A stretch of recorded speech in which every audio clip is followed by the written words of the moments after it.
সম্মানিত উপস্থিতি, আসলে এত বড় ব্যক্তিবর্গদের সামনে কথা বলতেও সাহস লাগে, কারণ সবাই টিচার আর আমি তাদের স্টুডেন্ট। তো এত কষ্ট করে দূর থেকে আমাদের মাঝে আপনারা এসেছেন, এর জন্য আমি সবার কাছে আন্তরিকভাবে কৃতজ্ঞতা প্রকাশ করছি। সেই সাথে আসলে যারা আজকে জিপিএ 5 প্রাপ্ত, আমিও কিন্তু তোমাদের মধ্যে স্টুডেন্ট ছিলাম। আমি যখন ক্লাস 6 এ পড়ি ঠিক তখন থেকে আমার একটা হাতে খড়ি শুরু, এবং এই একটা হাতে খড়ি আমার মেন্টর আমার শ্রদ্ধেয় বড় ভাই। তো আমার বাবা একজন মানবিক মানুষ ছিলেন, তিনি সবসময় অসহায় দুস্থ মানুষের পাশে দাঁড়িয়েছেন।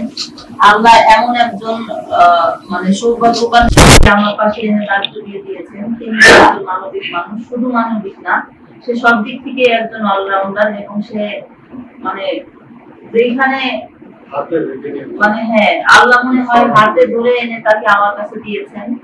আর যখন আমি স্টুডেন্ট ছিলাম তখন থেকেই নাসিম ভাইয়ের সাথে আমার পরিচয়, সেই হাঁটি হাঁটি পাপা করে এখন আমার স্টুডেন্ট লাইফ শেষ হয়েছে। আমি এখন সাংসারিক লাইফে পা দিয়েছি, বাট আমি কিন্তু একতারা ছাড়িনি। আমি সেই একতারার সাথে আগেও ছিলাম, এখনো আছি। আমার শ্রদ্ধেয় বড় ভাই রবিন ভাই, সে আমাকে কতটুকু দেখেছে, হয়তো তার ছোট মেয়ে আরিয়ান তার সমান দেখেছে, তার সামনেই আমার বেড়ে ওঠা। তো আমি সবসময় মানবিক কাজ করা পছন্দ করি, এবং মানবিক কাজ আমার বাবা আমাকে শিক্ষা দিয়ে গিয়েছেন, এবং মানবিক মানুষ আমার পাশে আমি আমার লাইফ পার্টনার হিসাবে পেয়েছি। এবং এমন একটা প্ল্যাটফর্ম আমরা তৈরি করেছি যেখানে শুধু এই মানবিক কাজ না, এখান থেকে একটা আয়ের উৎস এবং মানবিক কাজ পাশাপাশি সবকিছুই আমাদের সমষ্টিগত। তো আজকে যারা এখানে আমার ছোট বোনই বলবো আমি, তোমাদের প্রতি আমি অনেক বেশি কৃতজ্ঞ যে এই অজপড়া গায়ের থেকেও যে মানে এক একজন ইঞ্জিনিয়ার, বিসিএস ক্যাডার বা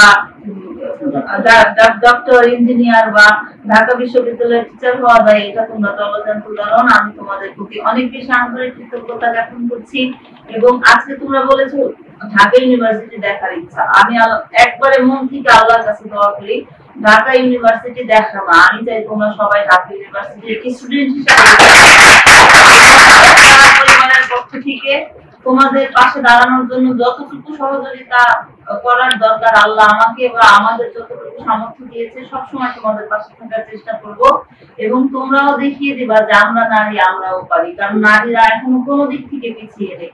আমি সংসার করছি, আমি একটা প্রতিষ্ঠান এখানেও দায়িত্ব পালন করছি, আমি একটার সাথে আছি, আমার শ্বশুর বাড়ি আছে সেটাও মেনটেন করতে হচ্ছে, এবং এই অতিথির থেকে আমি প্রতি মাসে একটা স্মার্টলি ইনকাম করছি, যেটার জন্য আমার কারো দ্বারস্থতায় যেতে হচ্ছে না। আমি নিজেই স্বাবলম্বী, আমি নিজেই কাজ করে যাচ্ছি, নিজেই আবার সামনের দিকে এগিয়ে যাচ্ছি। তোমাদের সবার আহ্বান রইল, তোমরা মনোযোগ সহকারে, ধৈর্য সহকারে পড়ালেখা করো।